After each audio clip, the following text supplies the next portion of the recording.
I don't know much, like I said earlier, I don't know much about you. I know little bits and pieces, what you have told me, but I don't know everything. So let's start from the All right. beginning. Little baby, part-time Pat. All right. My name's Patrick Calton. It's weird saying this without saying addict at the end. Usually it's my name's Yeah. Patrick, I'm a drug addict. Um, I, yeah, it's different. I was born and raised in Hoover. Um, it was the 90s. Okay, I'll start off with this. Like my dad and my mom met later in their 30s. I think they met at like 37 and 36, 37. My dad had two children prior in a previous marriage, so I'm his third. And then my mom had been married twice, but did not have children with another, like didn't have children. In fact, like right as they met, my dad lost his job and he's like vice president of a pretty big company. And Mm. he just said, when I find my job, I will we'll get married. So as soon as they get married, like within a couple of months, my mom got stage 3 breast cancer and had taken a drug called neomycin. So all those chemo drugs in the late 70s, early 80s were really hardcore. Like, so they told her that it was impossible for her to have a kid. Like, she couldn't have children. And Hmm. she thought she had a tumor. And I laughed because that she went and they told her, no, you got a son. Or No. you got a baby. And I was like, yeah, well, she had a 40-year-old tumor. It's like I was a pretty wild kid from the get-go. Like, Yeah. um, they call me a backyard baby, because like I'd cry all the time that you'd want to throw me in the backyard. Um, but Okay. yeah, I was a fit from the get-go. But both my parents, I would say, like, if you'd asked me early on in life, like when I was younger, that I was raised in a religious household. Um, Now today, like I can tell you that it was not religious. We may have gone to a religious church or religious organization, but they would definitely had their own relationship with Christ. Um, and I And so learned what that. does that mean exactly? What did it look like? Hmm. Uh, my dad was like everything. I mean, he looked. I mean, he carried himself. Sometimes I think I was more in awe of him. That's why I never looked up. Like, he was my hero. He loved me unconditionally. He carried his life like he carried himself like a Christian man, like a man of God should. Like he was, and like people really had high, like really looked up to him and stuff. But like I'm telling you, like however good of a man they think they know he was or whatever, like he was 10 times more than that. Because like I was the only kid that raised in his house, and I saw him as lowest points or like, and I gave more respect in those times because he Hmm. handled them with such like grace or whatever. But um, I mean, he just amazing. He had this amazing ability of just seeing someone's soul. Like he would see past anything. Like he had a childlike faith. Like I don't know if you don't know I don't know if you know this, but I write, and I've learned, me and him both have learning disabilities. We have the same ones, and we don't read much out loud. We don't read we really he barely wrote anything. Like I had a teacher that luckily like invested the time for me to I he'd give me two extra papers a week that I'd write. And I learned MLA and like perspective descriptive writing.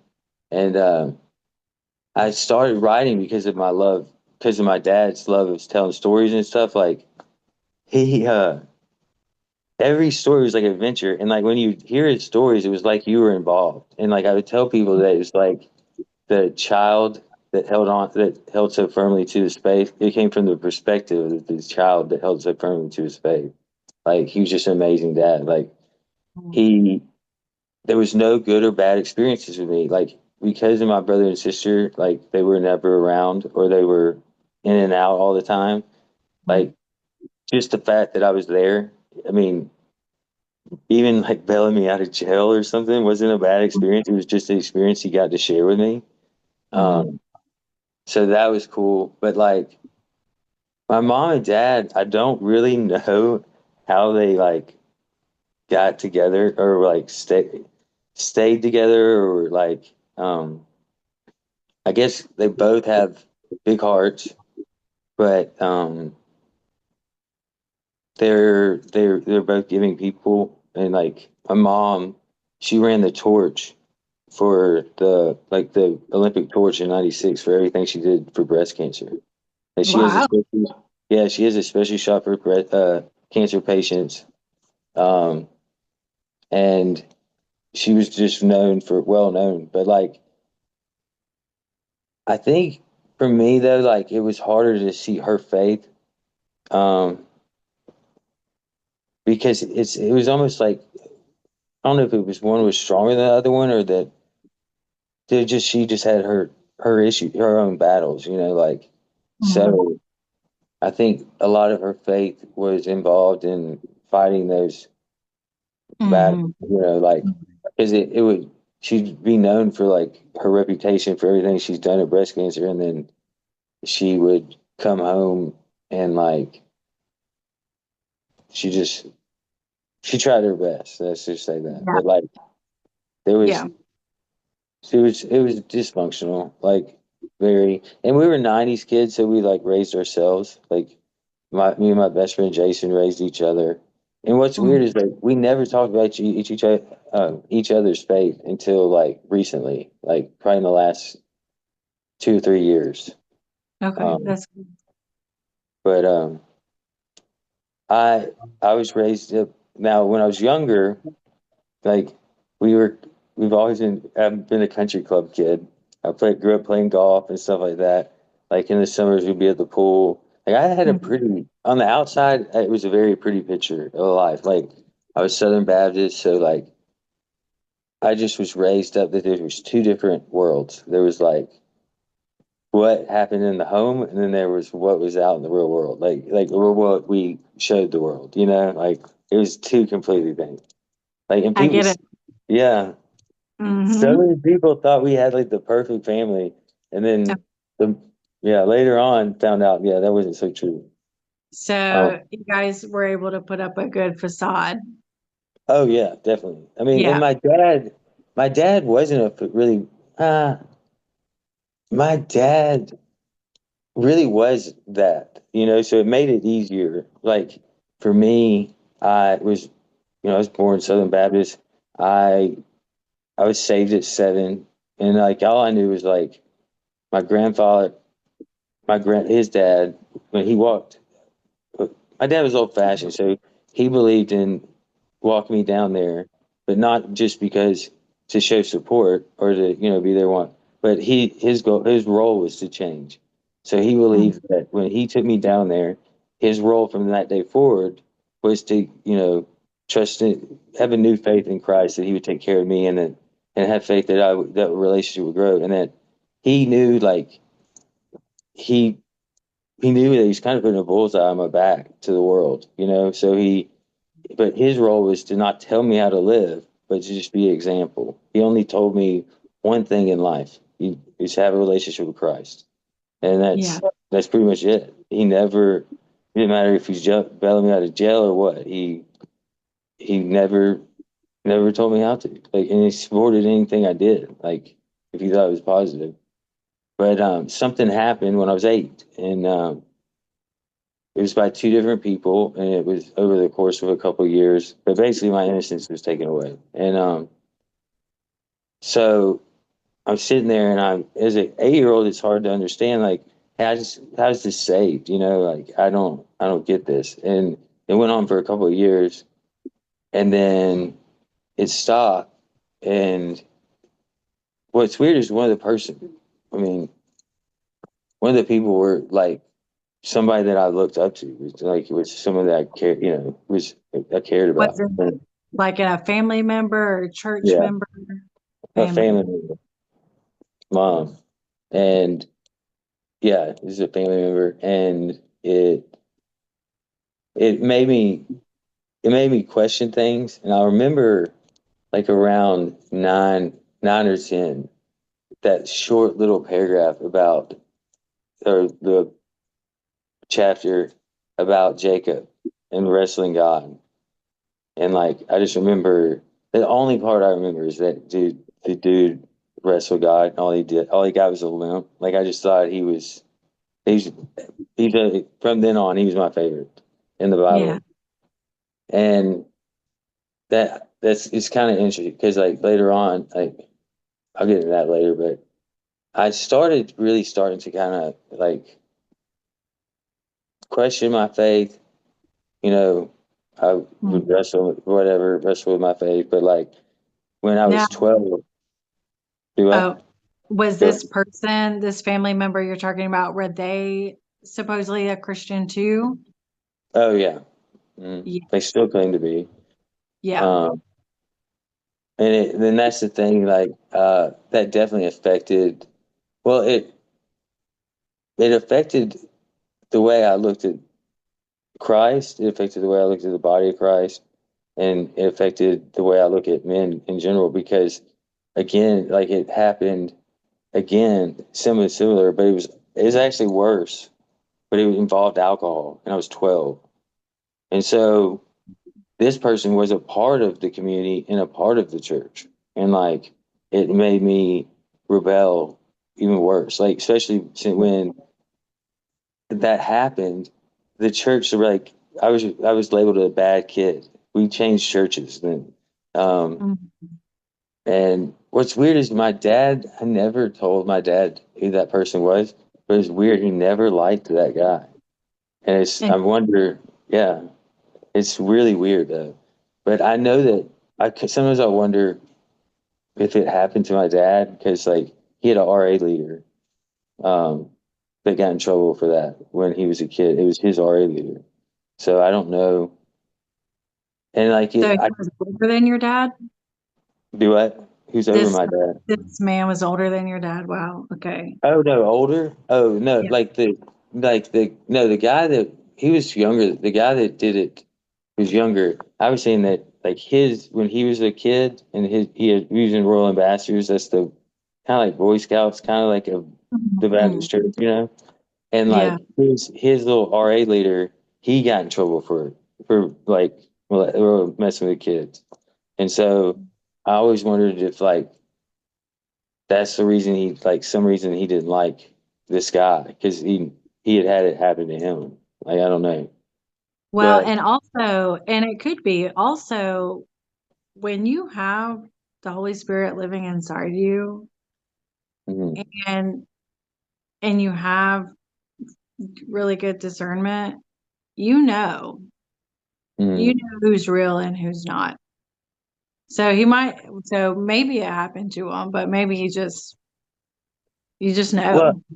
when I with my dad, like when he didn't like somebody, you knew to believe it because like he always said that me and my grandfather were better judging characters. But the older I got, I realized that it wasn't necessarily that we were better judging characters, that we were more in the world than he was. Or like my Mhm. grandfather, you hear some stories about him, and I'm like, how does nobody question this stuff? Like, it's like there's one story, he shot a guy behind the door. Well, what door was it? Like, what was the guy doing? Like, why did he shoot the guy? Like there's no more to the story than that. Or he's got a bullet in his leg. Why does he have a bullet in his leg? Like it just it's insane. Like but Yeah. that day forward though, I was kind of in a blackout when it happened. So like to me, that was my answer to life. Like I was to black out. Like I didn't I drank pretty regularly, like I mean, for a middle school student. I mean, you think how young 12 is now, like that's crazy to me. But like, I Yeah. mean, every weekend, I mean, we just had tons of alcohol around the house. So like, we had like in the where my room was, like we had a garage that was just full of alcohol, and I would I would drink that every weekend. I started smoking marijuana at like 13, and then 14. We had my buddy got he had hurt something, so we started eating pain medicine. But in high school was when I started like really becoming an addict. Because we we started getting benzodiazepams, which is like Xanax and stuff. Hmm. And my mom was like she could smell alcohol like no, like it was crazy. She was like a hound dog. Like there was nights that I would have my friend Will. He was always too scared to drink, so we'd have him hug her while I would like talk behind him, like when the lights were out. And then, but I started realizing that when I took those benzodiazepines, like it would make my brain react the same way. So I'd black out, and I would just be Yeah. on autopilot. And Yeah. I I went for a long time. I would say like even later on, like I was an opiate addict, but really I started out an alcoholic in benzos, and then benzos have been a part of my story up until a year ago. Like, Yeah. um, but yeah, I always wanted to be exited out, and there was no trying to hit a window. Like I didn't want to. Now, as far as God and me went, like I didn't really talk to him. Like I didn't. I hadn't really grown to that. I don't know. I started getting in fights a lot at school. I lost a Mhm. lot of fights. I got whooped a lot because I ran my mouth too much. I can see that.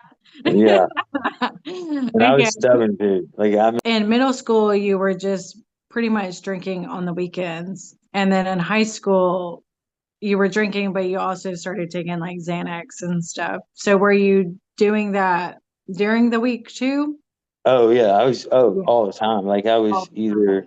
I was tripping on. I would trip on acid on school. Like I never skipped school because I was Mhm. like, it was Hoover was so big then. Like I had almost 1,000 students in my grade, and like so Yeah. you could hide, like you could duck. So like I went to school every day. I was just high on something every day. Like Yeah. uh, I was So always you were on. basically doing just anything you could get your hands on to Yeah. quiet the voices Oh of yeah. what had happened. So did your parents know that this was going on, or was it kind of kept a secret? It was kept a secret until my senior year. I because I was on Xanax and had no memory, I had written out like on a little piece of paper like this big, Mhm. initials and like how many I was getting that afternoon, and I put it in my change pocket. And my mom did laundries, which is weird because growing up, my parents were always. I mean, we raised her. They were always working. My grandmother probably raised me the most, but it wasn't like yeah, she raised me probably the most, and she's where I get my mental health stuff from. But she found the piece of paper, and this is so long ago that she faxed it to the Hoover Police Department, and they said that was enough to kill like an elephant or something like that. And I was like, I'm not. I mean, I wasn't gonna take it all at once, like I don't know, but they. I had already been diagnosed with like anxiety and depression. So like Mhm. I've been in and out of therapy since I was 8. I mean, but they originally when I went, it was for like classroom behavior or whatever. Um, and I don't know. I never talked about what happened to me until I was like 23. But um, was no self-worth. I had no self-worth. I didn't try at life. Another thing was like with my diagnosis, they said I had delusions of grandeur or illusions of grandeur or thoughts of grandiosity or whatever. I think I said that right. But basically, like it killed any kind of daydreaming or listening to God, like any kind of like vision or like pretty much every Mhm. kid has that because they daydream and they have these wild, they Yeah. want to be firemen and stuff or whatever, or I mean, like basketball players and stuff. And I just never did. Like because they said that that was a symptom I had. So were And you in high school, were you going to church at this time, or did you kind of stop going? You no, were I was going. still going. Yeah, we would go sit in the back row. We would all get trashed the night before and then go and sit. And Yeah. we were back row kids. Back I row wanted, back. yeah, Yeah. and leaving the church feeling guilty or like we were gonna go to, yeah. Well, I ended up going to jail, get arrested. I had something on me. I had marijuana on me, and that started my arrest. Like, and within like the next year or two, I had stacked on like 4 or 5 different arrests in different counties. I had 3 in Leeds. Oh man, more than that. 3 in Leeds, 1 in Hoover, 1 in Homewood. Maybe it was 5. Maybe it was 5. But like I had 2 DUIs. I lucked out. Had youthful offender on both of those. Um, but I had I don't know. I came home that first Thanksgiving, and this is really cool because I spent my Thanksgiving with this same family. My mom's family's from Ohio, and this could be, one of my mom's last Thanksgivings because she's the Adriamycin is getting to her bones and her heart. So I've Mhm. been one of her I was her main caretaker for a couple of months. Over the last, well, a few months ago, we just got a nurse in to help. Um, but she's got a couple more years, and so I took her up to see this family. But the last time I'd seen this family before this year was that Thanksgiving right freshman year, and I came home for the holidays, and we went party with my friends, and I had benzos and alcohol, and I got lost in a neighborhood that I'd been in a million times. I was lost in that neighborhood for like 2 hours or 3 hours. Came home late. Me and my mom started arguing. My my cousin and my cousin's future husband had to wrestle me down, and then somehow I figured out how to get some alcohol. And apparently, when I'm on those, I'm like, it's like true serum. And I told him everything I had done that like I'd been doing. Mhm. And the next morning, we were we had a family.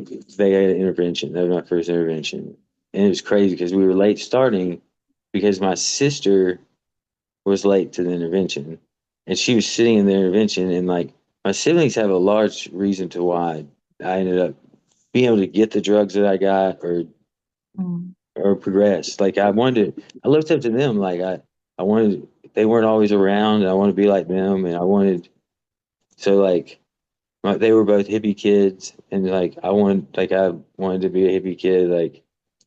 And mine just, but my brother, I would say my sister uh, drinks too much wine, but she handles her life fine. My brother has a great job, but is definitely an alcoholic. And the only reason I can say that is because he says that. I mean, um, but he drinks himself. But like that was the start of my rehab. Like I Yeah. remember, I remember I had come out. I went to the same detox, but for adults this time, or what psych ward. They're usually attached together. And then um, I went to outpatient there, and my drug levels never would drop while I was there. So they're like, "You need more help." And I was like, "I'll go to sober living." I stayed there Mhm. for 2 weeks, and before getting kicked out, and then I went to outpatient. I mean, inpatient, and then like I stayed home for a semester. And during that time, I mean, I still wrecked cars. Like I still got like things still got bad. Like I mean, they let me go back to school, and I did avoid responsibility. I avoided every Mhm. everything about growing up. And I thought that I could do what I want when I wanted, and I I wouldn't grow up. And I started slowly, I say at 19 was like when I say that like real men, they wrestle with God, Mhm. or they wrestle with them faith or their faith. But but foolish men like quit wrestling and start to try to throw blows because when you wrestle with your faith, like you always have your hands on it. But when you Yeah. let go to throw blows, like it's like a child like throwing fists in the air and until you fall down from exhaustion, and you either pick yourself up or you keep falling or you just lay there. The only issue is like with life, the grass is growing around you, and the people that are around you, they're seeing that the version of you that they grew up with or they knew, they're seeing that it's harder and harder for them to see that person. Yeah. And I was ready. I fought the world. Like I did some of Mhm. the, how I'm not in prison. I mean, I'm not, my record is clean. Like Mhm. I used to think I was just a good criminal. Like I just, there just had to have been something else in there. And then like between the ages of 23 and 28, I had 20 overdoses, like Wow. Narcan hit overdoses, because I would use benzodiazepines and by then I was doing heroin. Um, I was an IV heroin addict, and when you mix the two, it's just a deadly combination. Normally, if I would just do one or the other, I was fine. But yeah, I had 20 overdoses through those, and then I had a crime that I did.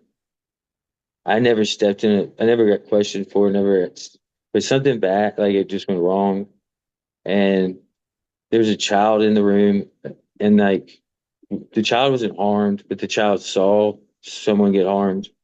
And I remember seeing like her eyes and like everything. It was like everything flooded in, like at the same time, like Yeah. everything. Like I just started realizing what I did to these people, like what had happened. And I How old was the child? probably 7, 8, probably around the same age. Let's see, she was, yeah, she had been around 7 or 8, because like she, little blonde headed girl. She looked like, I have a picture of my dad put my niece on a horse, and I still have that picture because in my mind, when I play back the tape, like, and I still do, like, I play back and I see she looks just like the girl and my niece in the picture. Um, Yeah, that's interesting. She's 7 or 8, which is yeah. that incident you said you were 8, right? Hmm. Yeah. Yeah. So it's that perfect innocent age. Oh, yeah. Anything like, see, Yeah. like, that's why I don't know. I definitely think that, like, they say that when you start drinking or using, your emotional immaturity is at that level. Well, I really believe that like while I was using, my emotional immaturity was at 12 when I started using. But actually when I started in sobriety, I think it was at 8. Like I think it dropped actually, because I think it started really when the trauma happened. Like the first trauma. Like I don't know. Yeah. And I've heard that before because you're, you kind of just stop growing. Oh yeah, you're Like, stuck. especially when something is so traumatic, which I don't know exactly what you're talking about. I can assume what you're talking Yeah. about. Um, you're just in survival mode. And then especially if you start using or drinking soon after that, yeah, you're just in survival mode. You just stop developing. And so I've heard that to where if you want therapy, if you want to heal and get over it, you've got to go all the way back Oh yeah. to And I a mean, yeah, I mean, yeah, that's what's crazy is I had a doctor, because they're now showing that like they've always said, they started saying that it was genetics a long time ago, and there's proof that like my brain is different than other people's brains. But back in 2017, a doctor that was at the University of Crete in Greece came over to Florida and did some studies. She works for Harvard now as like a psychiatrist, a professor or something. But she proved that, or showed that, like traumas and even stress in formative years of a child's life can reshape the chemical uh, DNA, the chemicals in the DNA to make you more acceptable to being an addict or alcoholic. So like environmental does, they're showing now that environmental does play more into it, and that like than they thought, and that a lot of times it's not the addiction being passed down, it's not the genetic of the addiction, it's the trauma being, it's like the behavior. Because like a person that has borderline and a person that has substance abuse, their lives look identical. And like if a kid doesn't see the actual drug use or alcohol, they just see the behavior change, they end up being shaped this similar ways, like in similar ways. But um I don't know. Like I wanted to get sober though. Like I finally reached a point that like I I just want like I asked for help. And so, how old were you at this point? 28. And I had now Okay. see I had been in and out of treatments though. I came in 12 step, my second 12 step meeting, I was 19.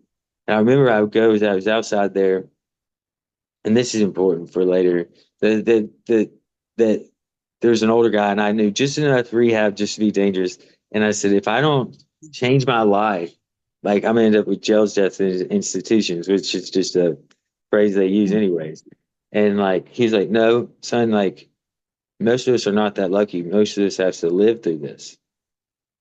And I was just like, it ruined my day. But that made a big impact later. Like I stayed sober for 5 years after that. I went to a treatment place. I actually went, I was in Highlands College at one time. Like I never finished my second semester there. Um, but I still didn't really have a consistent relationship with God. Mm-hmm. I still kind of rejected him, and I still tried to live within my will, and it just wasn't. Mm-hmm. And I had lost two sponsees to overdoses because at that time it was the heroin epidemic, and I lost two of them really close, and I quit sponsoring at year four. So in a year, everything went in reverse. And then my parents were going on a trip. They changed my medicine, and I went manic. And I actually, that was the first time the second time I'd really done methamphetamine, but I had done it. I was speedballing, but I was doing it. I did it that whole time. It was like 9, 10 days. Mm-hmm. And it scared me so bad. I went back to rehab and went to detox. I even moved down to Pensacola, and I went 2.5 years sober. Yeah. Um, I had two reservations though, and it was if I was financially stable or I stand up, like I did stand up comedy in my early 30s, and then I'd started doing it again. If it started to take off again, or if it started looking like if I was going to be successful at it, I would start using or drinking again because that's what comedians do. That's what I looked at it, and Mm-hmm. I started drinking, and I was openly told my family I did it, like I wasn't hiding it, and it was, but like what I didn't know was that like, and I was actually somewhat keeping it together, like my stand up was not as good, but like I didn't know that 2 months later my dad would die. And like that was 3 years ago from this last September. And whatever little bit of light I had or hope or whatever came from him. Um, and when he was gone, every bit there was no more light left. Um, So this was 2021. yeah, I guess it was 21. Yeah, it would be 21. Okay. That September. And it went. My dad got COVID. He went to every year we go to the Tennessee Walking Horse show. He got it at the show. My dad was vaccinated. My mom was not. They got it at the same time. She lived and he didn't. And he died within like 7 to 10 days. I don't even really remember. It's such a blur. But it was weird. My dad said 2 months earlier he was done, like he was ready to go home. And like, it wasn't a morbid thing. It was like, my work's done here. And I was like, whoa, that's like, but he even Mhm. told me, don't go see me in the hospital. And like, I remember my mom kept telling me, like, having this faith, like, it was going to turn around. It's going to turn around.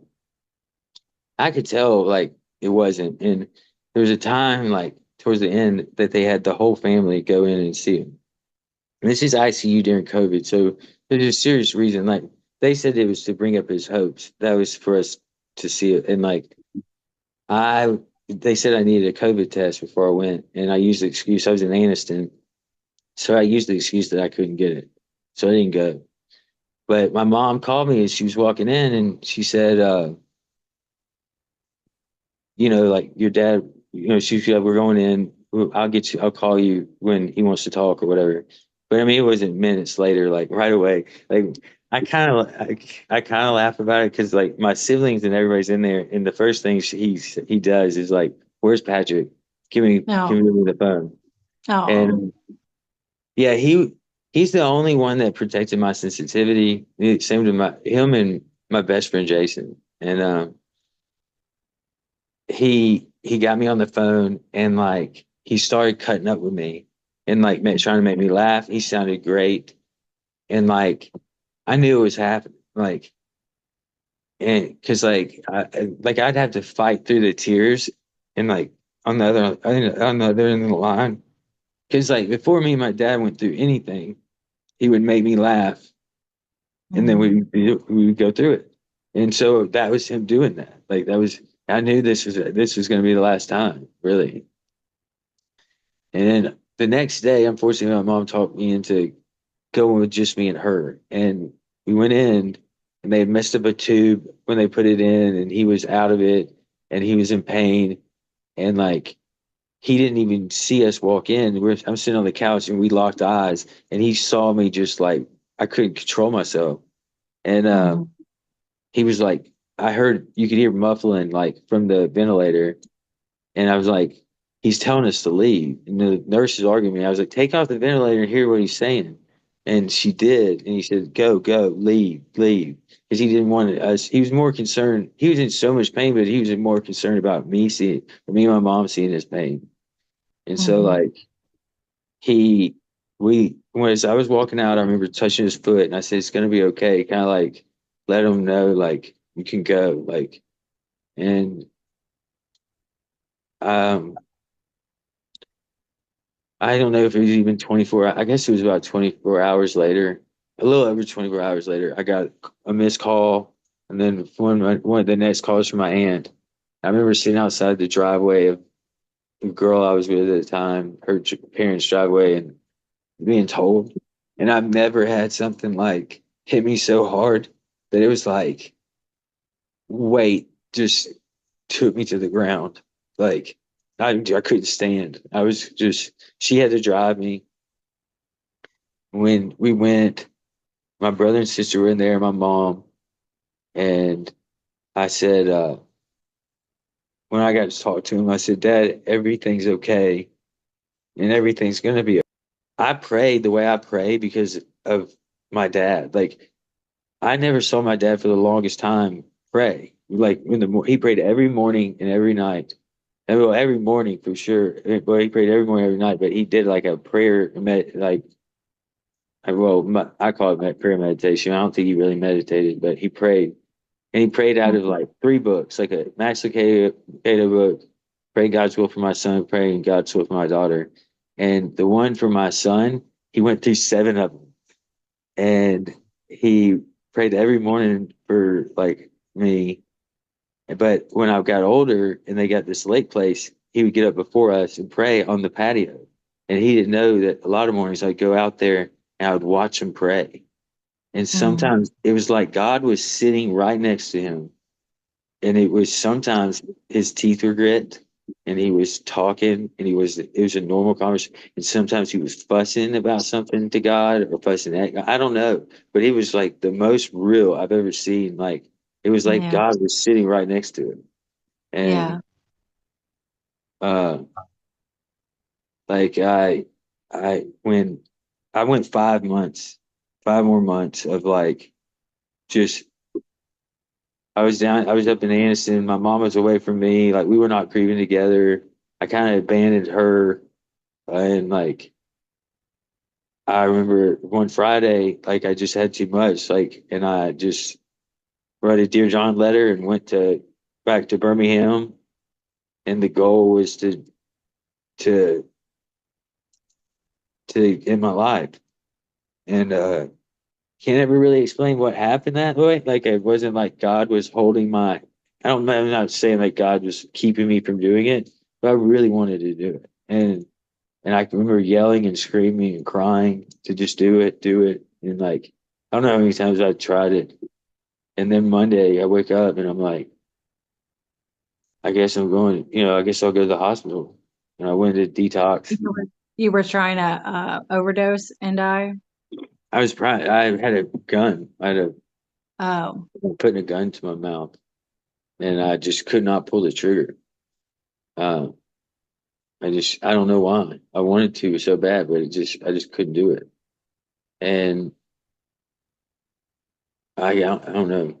I say yeah. that I was scared to do it, but I just don't know. Like, and I went to UAB, and I'm familiar with this doctor because I've seen him. Like, he actually used to be like one of my people I looked up to. Um, but he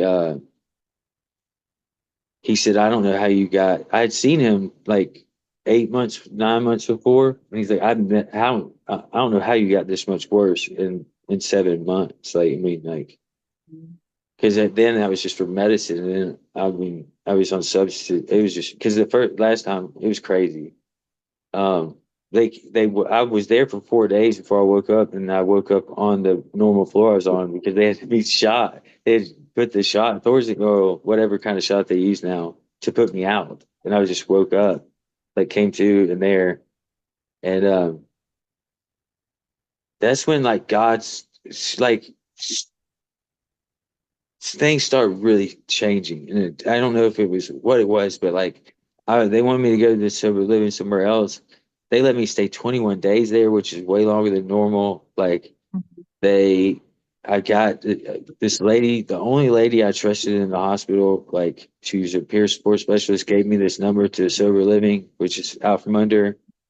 I Mhm. called, and I didn't know that that day would be like a huge change in my life. Like I picked up the phone, and on the other end was the owner, Kaz, and Kaz, like I ended up getting an apartment, the apartment that Kaz's office is in, and Kaz would come in and talk to me every day. We would talk, and I at first it started so I get out of my book work, but it turned into like really have a relationship with him, and he Yeah. became the fourth man that I ever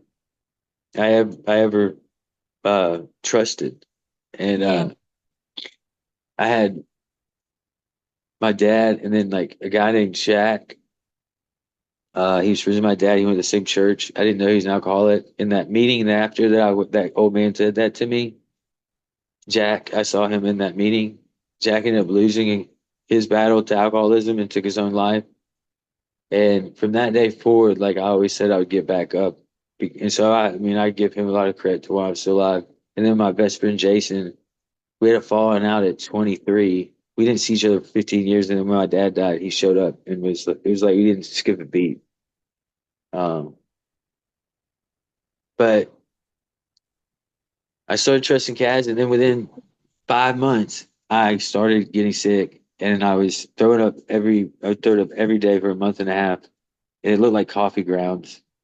I didn't know that it was blood, and I was working with like my also had my sciatic nerve. I hurt that, and I was just working. Like they told me at 32 to quit doing uh physical labor, and I was once you tell me not to do something, I'm gonna do it. So yeah, so I kept working, but for some reason I made it to Brookwood, and I don't know how I made it there. Don't remember like the weeks before, weeks after. That's the only thing that's the side effect to this. Like I was put in a coma, medicated coma.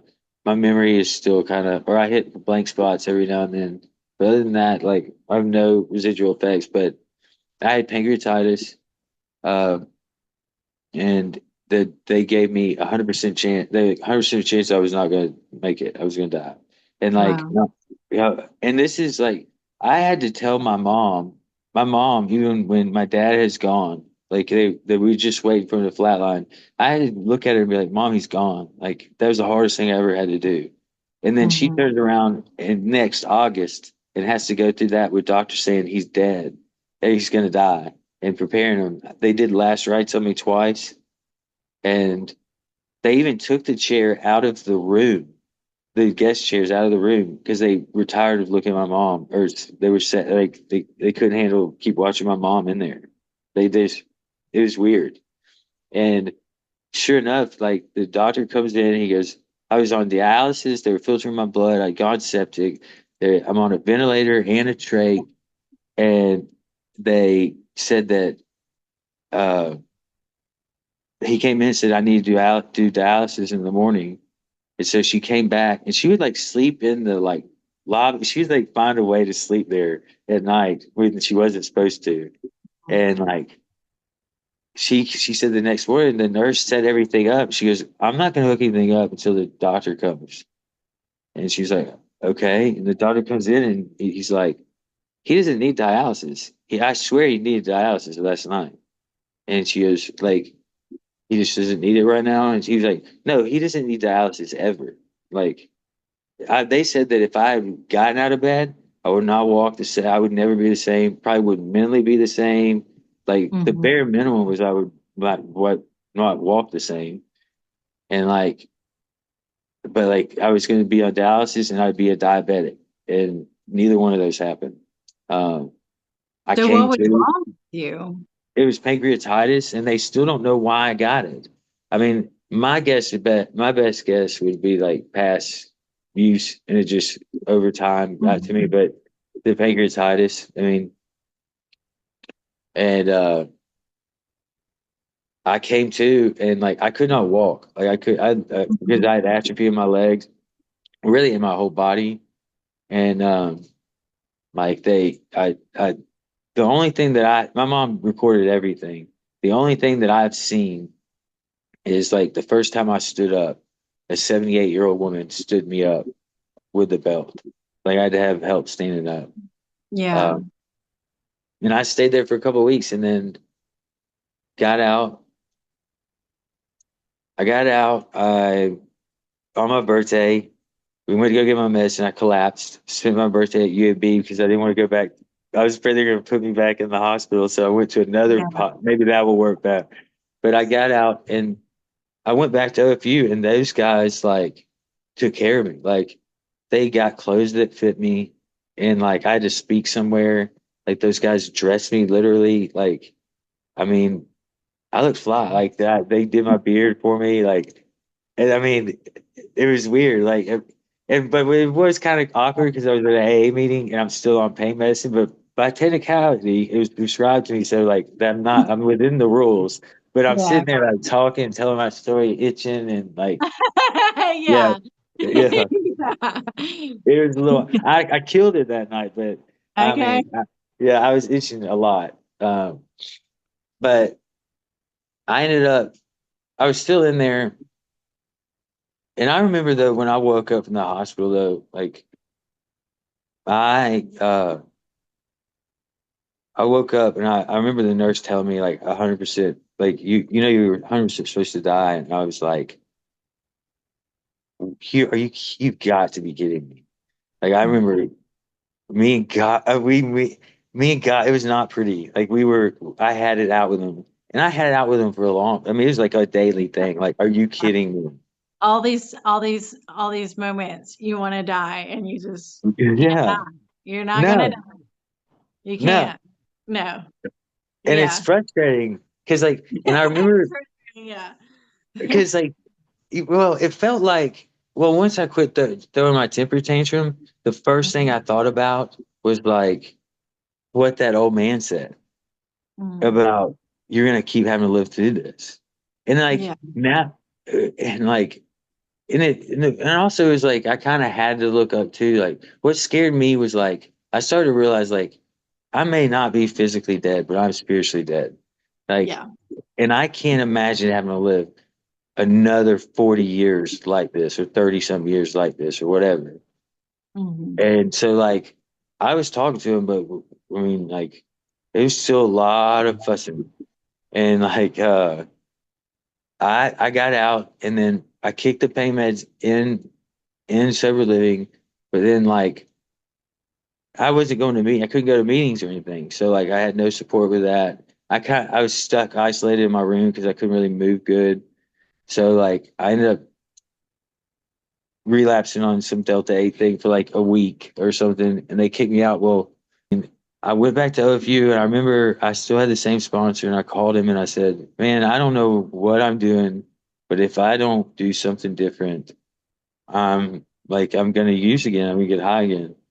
And he came over and he read some parts of the book, and one of the things they read that stuck out the most that I memorized is like, I continue to watch for selfishness, dishonesty, resentment, or fear. When these crop up, I ask God to remove them at once. I talk to someone about it immediately. I make amends to someone that I've harmed, if I've harmed anybody quickly, and I turn my thoughts to others that I can help. And love and tolerance is my code. And I, he said, I think you need to have a consistent relationship with God. And I did. I started having, and I prayed every morning and meditated every morning. And I was doing better, but I had made a dumb decision to move in with a girl. And like, I was starting to like not spiritually progress. Like, there was something holding me back or whatever. I don't know what it is that really was. But like, I moved in with this girl. And I think that's kind of what it was is that like, wasn't spiritually progressing. And I think that's what a lot of people do in 12 steps when they say they know who their higher power is they don't want to claim Christianity because then you're Yeah. holding yourself to another standard. Like that's a way higher standard. And it's like, I just want to be sober. Like I that's all I want, but I can't live that way. Like I couldn't continue to be that way. And I started like, and another thing that happened is like I have a lot of trauma. Like I have a lot of diagnoses, and most of them are either trauma based, even the alcohol, or it's that chemical bipolar type 2. But I would have trauma responses because I've had been around gunfire and like stuff like that, and my body would just react, and I started having trauma responses, and so I had to go back through like trauma therapy for that because that started getting scary because like I didn't have any control over that and like but I remember one day I had done pest control for a long time and Mhm. for two reasons because I'd use it as a hustle and I would put me in the ghetto. And so I was like and I made a lot of side hustles and there's a lot of things I did that were involved with it.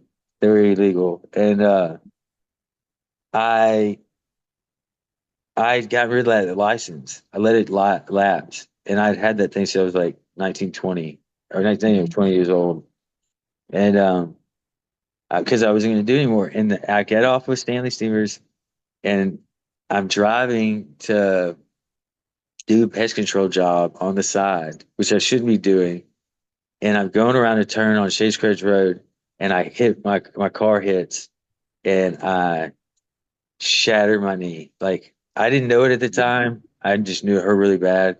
I happened on a Wednesday. It wasn't until that Saturday I got it x-rayed and they said they'd call me Monday.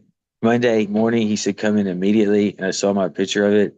And because of my bones are so brittle, like I guess because Adrian Madison affected my bones too, like it destroyed like my knee was just shit. I mean, it's all metal now. And I did And that. this was last year.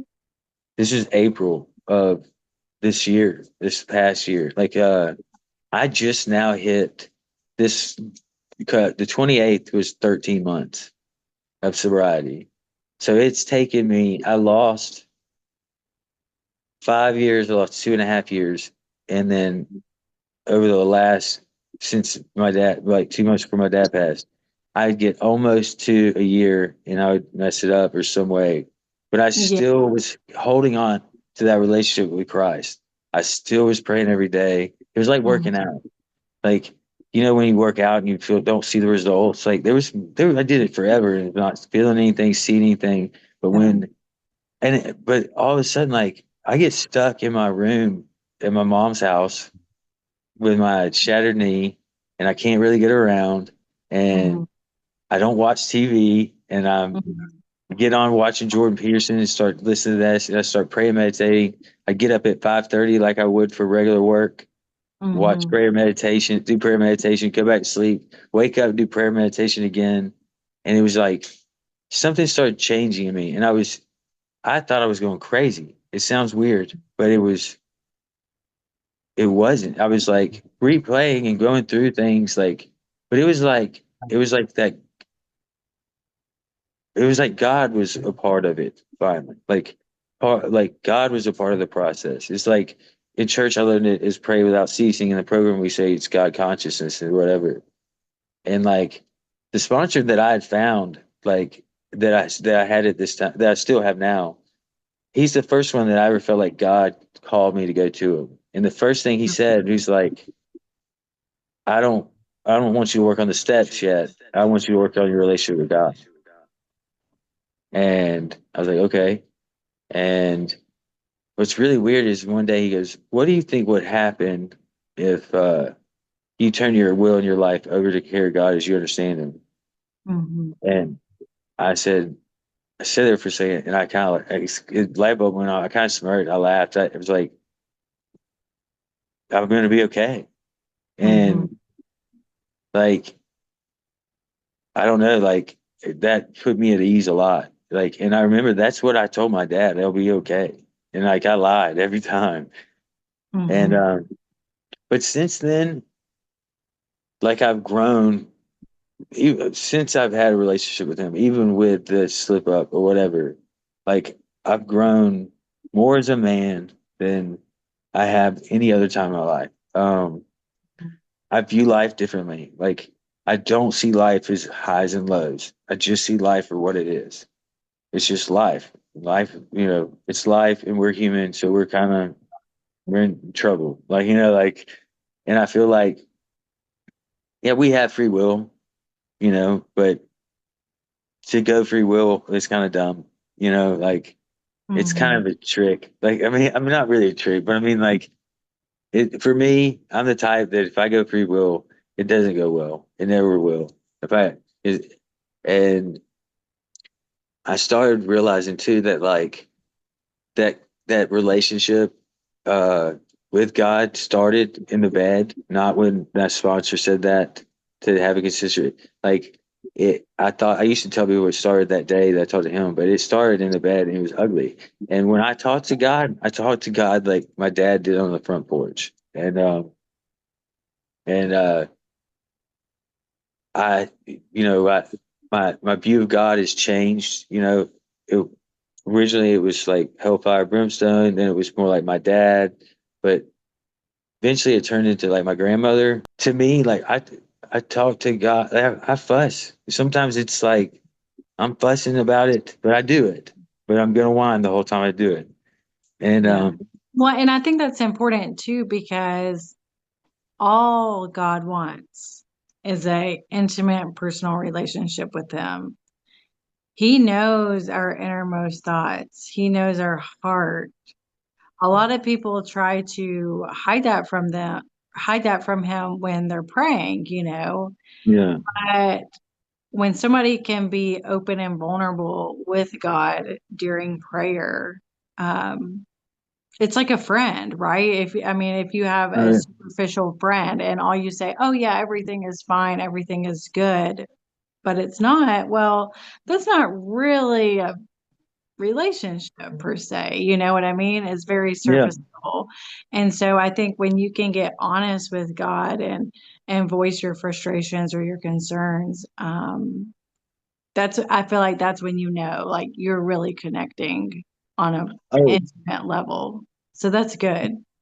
yeah. I mean, okay, like since that happened, things have gotten a lot like things have not gotten better. Like my life has not gotten better. And I mean, by the world's terms. Like my mom's fallen. Like when I got cleared from my knee, she fell again. She's had congestive heart failure. She can't reverse it. Like she's essentially dying in front of me. Mhm.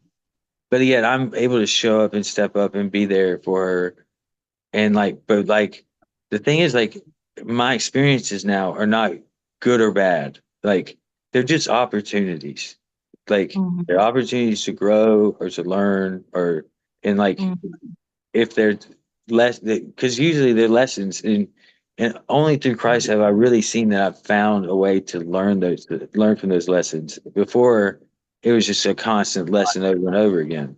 Now I Mhm. learn from those lessons and I stack that up to wisdom and I freely give that wisdom to other people to avoid the Mhm. same pitfalls or have the same to have strength to make it through their own adversities.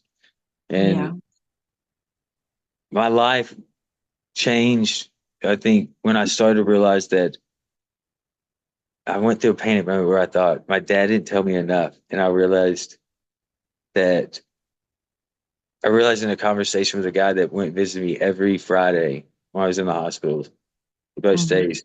I found out that my dad, when he prayed for me, I found out that he did not pray for my protection or anything like that.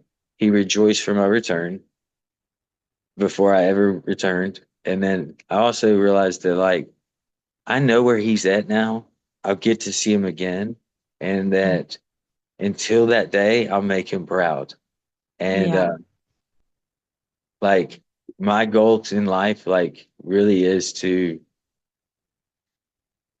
really is just so that when I want to hear the same thing he work I know I want to hear well done good and faithful servant and so Mhm. I have to a heart of servitude um like never before and I take it on and I have a friend that would tell you like don't tell Patrick he's a good person to to his face like because like Carl Jung says that the heart glows and there's a secret unrest that gnaws at our being. Mhm. And that secret unrest is that for me is that uh, fear of not being good enough or not Mhm. enough or that pain that I felt that I can still feel and like that sensitivity that I used to hate. Um, Mhm. that's what's kept me staying alive. Like, I mean, I've had two different experiences. Like, well, one experience, like I'm sitting here, just sitting outside a hotel in Tennessee, and this girl walks by and asks me about my new tattoo, and I tell her, and she's like, "Oh, I've got friends in recovery," and blah. She small talk. She turns and walk away, and then she turns back. And she goes, "I just want to tell you that there's a calling on your life, and like you're gonna help a ton of people before you reach that too." And I was Wow. like, "Oh, well, okay, well, that's weird. Okay, well, Mhm. thank you." And then like uh another incident was like I was being selfish when my mom was on her second broken hip. I was like complaining we're out in the hallway. I go outside to smoke a cigarette. A guy walks up to smoke with me and like we start talking and I could see in his eyes that he feared, like he was fearful. And we started talking and by his papers, which is his prison paper documents, that he would be a violent person. And he wasn't. He was scared of himself. And like, and I was like, "Hey, did you find God in prison?" And he said, "Yeah, I believe in Christ." And we, because I promise he's here. We prayed. Not 2 minutes later, EMTs walk out, and I go, "Let's go talk to them." His EMTs gave him a ride. God answered the prayer within minutes. I prayed for things for years, and that Wow. like, so like today, I don't pray for myself unless it's to show up for others. Yeah. Um, Well, I that's don't good. know. You know, I don't know that went super long. Yeah. Yeah, a few things I've seen since we've worked together. I've seen a big difference from when we worked together for that short period of time versus now. Um, I can see the difference in you and just how you speak. Because I think when we were working together, you were still kind of wrestling with God a little bit. And so I can see the change in you and how certain you are. Um, Mm. And then the second thing is, it says that for those that are called, which if you were saved, you were called, all things will work together for good. And so, in the Bible, it tells us that we will have trials and tribulation. So that's a promise. We're not promised a happy, easy life. We're promised trials and tribulations. But take heart that Jesus has overcome the world. And so we're promised trials and tribulations, but again, like you said, it builds up wisdom, it builds up knowledge. If everything is good and wonderful, I mean, how could you share that with other people? You wouldn't know what bad is, right? Yeah. And then the third thing is, and this is kind of like Matthew's story too. It's a real life example of the how do you say it? The prodigal son Yeah, in prodigal the son. Bible. Yeah. I mean, your father, all he wanted was for you to have a relationship with Christ. And that's the most important thing. Um, I talk about this a lot is we were created, we are on earth to share the gospel with others, to bring people to Christ. And so that's the most important thing we could do is have a relationship with him. And um, so even though we may stray, um, we're going to come back, right? The Hmm. Bible talks about raise a kid up in the way in which he will go and he will not stray. So he may leave for a little bit, but he's always going to come back. And that's just like Matthew's story too. He was raised in the church and he strayed a little bit, but he came back. And I think that's a lot of comfort that if you're a parent, you can take comfort in that, knowing Yeah. that if you try everything, doing everything you can to teach your child about God and Jesus, they may stray, but take heart. They're going to come Yeah. back. Well, it's insane because during that, like I said, I started listening to Jordan Peterson, and he's a Canadian psychologist. He's had problems with benzodiazepines. And he went through a really 3 years of suffering, where I he's heard, like, yeah. yeah. So like, I started really things started like I don't know. I started to fall in love with it. I started falling in love because I've always had a passion for people, and like weird that like starting from sitting on a bench with my grandmother watching people like and just the way they tick. And then over the years, all these negative things, not just with my addiction, but negative things like what I thought were negative, with me being in the psych ward so many times through my mental health stuff and all that, like being around these different diagnoses and patients and all that stuff, like started to make me like fall in love with like the whole idea of it. And I, I don't know if I told you this, but I thought I was down at Auburn for 5.5 years, and I was like one class shy of getting an associate's degree, or so I thought. And I went and signed up at transfer student at Jeff State to take the last one or transient or whatever. And they called me. They're like, Mr. Calden, is there a reason why you want to retake this class? And I was like, yeah, I need to take it to finish my degree. She was like, no, you finished your associate's degree. You graduated. I was like, I've had an associate's degree for 16 years and didn't even know about it. Like, so like I'm going back to school. I'll be at UAB. I think this is going to be this summer. I start my peer support specialist like certification training next week, and then that will be for recovery. And then I can get my mental health one at any time. So I'll have both those certifications, but I'm going back for social work. And then that way I can go on at UAB as, so like I can go on salary, and then I'll go on to get my master's in clinical.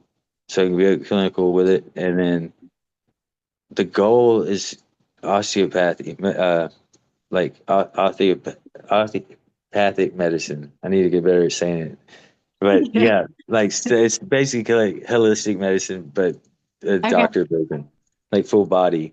And I want to go, Osteopathic. yeah, osteopathic medicine. Yeah. And I want to go, I want to focus on substance use disorder, co-occurring, and focus on trauma based like stuff. Like I don't know. I wouldn't want my life any other way. Like, Yeah. and I owe a lot I wouldn't be there. There's so many people like, but where we work together, when we worked together, that had a big change in my life because like for once, like that was probably the first time that I felt like I belonged in the body of Christ. Like I never really felt that way. And I still struggle with it. I go to church by myself. I got baptized by myself. Like, I saw that. yeah, I know. I didn't have anybody. It was so funny. It was all like little teenagers and preteens, and they came Yeah. up to me, all tatted up, and like just this hood dude right behind me. Like, just, yeah, Yeah. it was funny. Yeah, Yeah. but Well, I that's don't know. wonderful. I think your life is just beginning. And I think from here on out, stay in the word, continue to grow your faith, and you will do good things. God will use everything. That's a promise. God will use everything to help other people. Well, So, yeah, I believe that.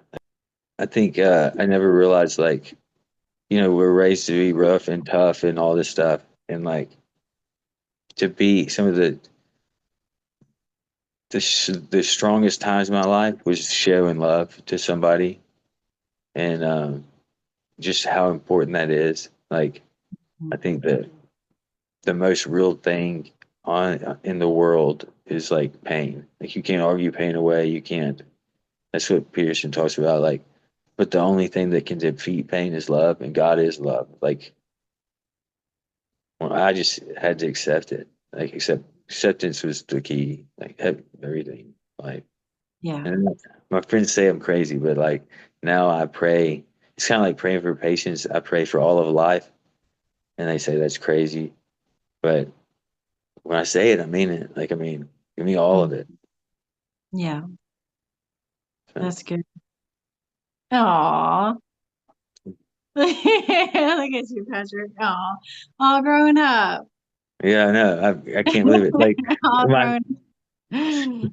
my Uh, my when my mom had her second broken hip, I walked out. I had my sister go back first, so I went back so I could know if it was broken or not.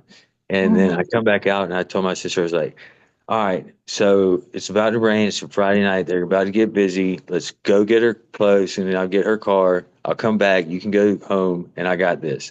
And my sister looked at me like I had four heads, and I was like, I know, I don't know where that came from, but we're going with it. We're going with it. Like, let's do it. Yeah.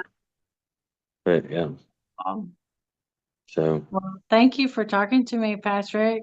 yeah, no, I enjoy it because I don't ever get to share that. Like, that part. Like, when I talk, I have to say higher power and stuff. It's more based off my addiction. And like, Yeah. so I guess that's why I took up so much time because I've only done it one time. They made me the mistake when I went to rehab to tell me that I wasn't representing anybody. I was like, oh, I'm not? Okay, well, does anybody? Mhm. And I went right into that. Like, I was like, all right, well, Yeah. this is nothing. So, Well, and that's something that I've thought that I've been thinking about a lot too, because I know like the programs, they do use higher power. And I think that is such a shame. And I get it. It's so they get more people, they're not limiting people, blah, blah, blah, blah, blah. They're accepting whatever. but But it is such a shame they're because robbing. you cannot be successful without God.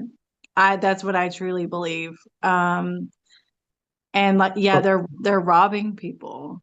Oh, I Yeah. know. And what's so crazy about that story is that um, this guy named Ebby was the one that approached Bill Wilson, and they don't even tell Ebby's name, and they don't even tell what group came to him. But what group came to Ebby and saved Ebby from going to jail was the Oxford group, which was a Christian group, and Mhm. they saved him from going to jail. And he came, and that the story in the book, the conversation of the book, can't be the real conversation because he uses the word "I found religion" or something, and he said, "Why don't you make a concept of God of your own understanding or whatever?" But I Mhm. mean, it like this. They show that Bill was a Christian. Bob was a Christian for he had kind of abandoned his faith, and then when he started, A was considered started when Bill and Bob came together. And Mhm. Bob, after Bob had been sober a month, or he had run for a month and then he got sober, they started AA, and that was the start. But when before the book was written, these guys were like Christ was in the third step prayer, like they were coming straight out of detox, going straight to life. There was no rehabs, there was no halfway houses, going straight to sharing the message with Christ. And then one day when they had the vote, when before they published the first edition, there was one guy in the room that they held stalemate, and that one person was the one that Wow. changed it. The rest of the room wanted Christ in the book, and that one Yeah. guy said no. And it was like like a hung jury, and they went with a God of under. Wow. But it's funny though. Proverbs says though, like that's the thing is like Christians don't like there are some Christians that don't like 12 steps and they go against it because of that. But Mhm. Proverbs 3:5 says, rest not on your own understanding. What is it? Rest not on your own understanding. But But trust in all the your Lord with all your heart. Yeah, and lean not on your own understanding. Yeah. So I yeah. mean, that's I mean, I don't know. Like I mean, I know a lot of people that have like I go to church to know my God or to show that to worship my God, but Mhm. I go to 12 steps to apply it because it's the same principles. Yeah. So and then it gives me an opportunity to be a shepherd or to disciple because when you go out in the world, I think that's where you find your sheep. Yeah. Like my sheep are addicts and alcoholics or mentally ill, broken, and Mhm. like it's I think now when I feel like I need to seek God, like I need more of God's presence, I find it through looking for a lost sheep or trying to help somebody and like we, that's where because it changes like for most people looking for that sheep would be a burden. But see, I know what it feels like to be that lost sheep. So like that burden, it's not a burden. It's a gift I get to give somebody. Like I mean, to see that light bulb go off in somebody's eye and you go, "Oh, dude, you're getting it." Like, okay, like we can do, like I don't know, it's cool. Yeah. I think Hmm. yeah, I think it's cool too. Oh, Patrick.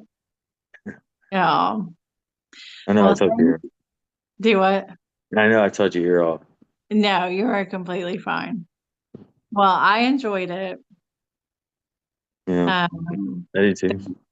thank you for sharing your testimony. Like I said earlier, I love there's nothing better than hearing a good testimony, any testimony. So, and especially here in recent years, the prodigal son has become like one of my favorite stories in the Bible, and I just think it's so sweet and it's so comforting. Um, God is always there. He's going to welcome Yeah, us with open arms, no matter what we've done, how far we've tried to run or tried to hide. God is there and He sees us. Um, and there's nothing that we have done that is too bad for God. And I think that's comforting for people to know. I think that's why I have a new love for Paul. Like, because I've been in prison in my own mind, and just the whole symbolism throughout him in his writings, those letters, and being free in prison. Like, in reading that and stuff, like I just can relate so much. Like Hmm. because like he literally did the worst thing you could do is kill Christians And then the worst thing, and then by being free in prison, like which most of us are in our own prisons, like we're not in a literal prison, but like Mhm. then like he frees himself by like how we get condemned and attacked now by word or written word or spoken word. And like that's how he freed himself. And that's so I just think that's so cool. Like it, I mean, I don't know. Like they talk about the Old Testament being stories. No, like God was the author. Like I think that shows an example. Like they're like, well, Jesus just spoke in parables, dude. The Paul that story was written by God. Like you can't, like you can't tell me that wasn't written by God. I Yeah. don't know. Young Yeah. says, go ahead. Uh, yeah. Yeah. Paul has become one of my new favorites too, as of recent, because it's just so amazing that he was a Pharisee, he was a murderer, he persecuted the Jews, like he gave the authority to kill Jews for sharing the gospel, and and then he was saved. Like he was a murderer. God used that. And he spent most of his life in prison, but he built up the church. He wrote most of the New Testament. Um, yeah, I mean, nothing can stop the gospel. Well, Like it's it's so funny. amazing.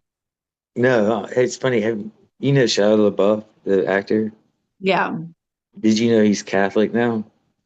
I And saw that. Yeah, I don't know if I should recommend the real the interview because he's like it's funny to hear him talk because he's definitely he he's got his language is kind of bad in the video, but he's talking about like I've started looking at the saints too. Like all the saints like were like all of them had horrible pasts. And that was yeah. part of how they gained their sainthood.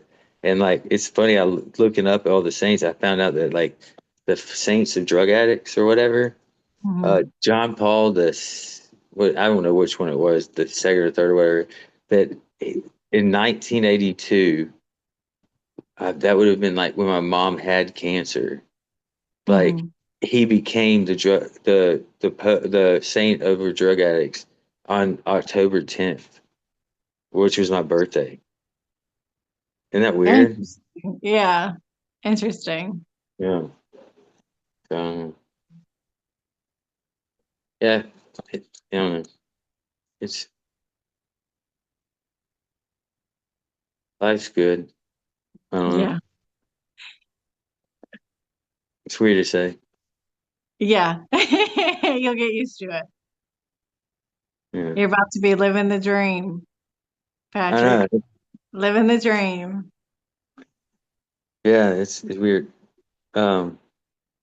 Yeah. It's exciting. Like to because like I was stressing about it one day, and my sponsor goes, "Why are you stressing? Like, God already made the plan. You just follow through the action. It's not that, like, I'm like, oh, yeah, that's true. Like, when you really think about what you have to give up or what you have to do to get to Hmm. receive all this, it's like, why couldn't I have asked for help like right away? When like I'm walking on the water, like, dude, I Hmm. would have just been I would have drowned or something. Like, Yeah.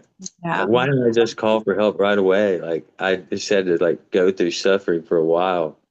But now you like Romans 8:28. It is 8:28, isn't it? That's I mean, all that stuff that was bad, like it's now it's changed.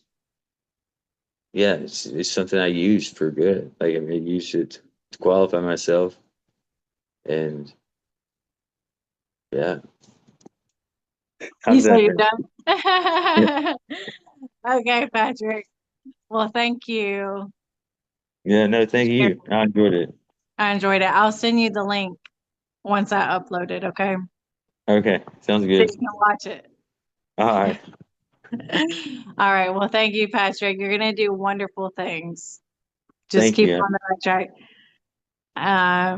Stay in the word, keep going to church, and God will use everything for Well, his I want honor and glory. well, I want to honestly, like I appreciate you, like, and I've enjoyed getting to know you because like you have, I mean, I've never felt judgment from you. Like, you really, you've impacted the way that I looked at the body of Christ in a big way. And it is funny that I still laugh that you had a past that I can't believe that. Like, but I mean, that's testimony in itself. Like, I have people now that if they meet me, don't think Hmm. but I mean, to see what God can do, like, it's pretty cool. Like, yeah. But I mean, I just want you to know that I appreciate you and getting to know you and then you keeping in touch with me too, even after I made a Hmm. little mistake. It's okay. Yeah, Yeah. it's okay. I'm learning more about being meek. I thought I used to think it was like weak or poor, and I didn't know that it was like controlled strength. It's Like, hard. yeah, It's it's easy hard. to let your anger fly off the handle. Yeah, yeah, It's hard being in control. yeah, Well, thank you. yeah. Thank That you. really means a lot to me. So, All all right, right, Patrick. it was good talking to you. I'll see you soon. Okay. All All right. right. Have a good night.